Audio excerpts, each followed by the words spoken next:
when Whipple is cold. Andこれ美味しいな。我ながら。みょうがが heaven, I turn to the right, a little white light will ease you to my blue heaven. You see a smiling face, a fireplace, a cozy room, a little nest that's nestled where the roses bloom.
ただきます。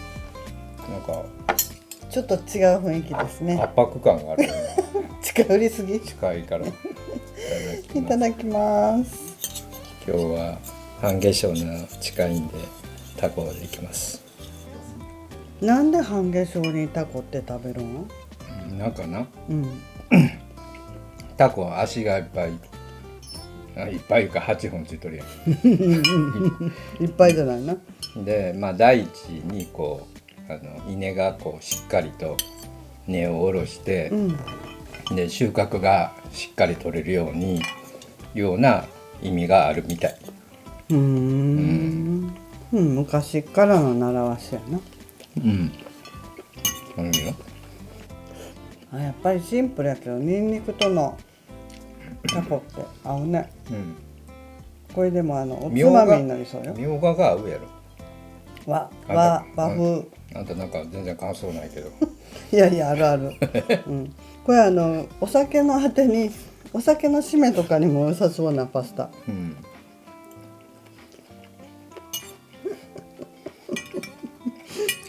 これ美味しいな。我ながら。みょうがが合う。これなんかこのしっかり辛いのがいいね。ペペロンちゃん。だからほんまにこれ今日お茶やけどお茶じゃない方がいいね。そうね。白ワインがいいね。美味しい。美味しかった。はい。私もうちょっとあるからちょっと待ってよ。ゆっくり食べる。急いで食べたら太るよ。分かってます。そういやダイエットでね。頑張ってんの？頑張ってない。美味しいもの食べてピンピン転がいいな。まあな。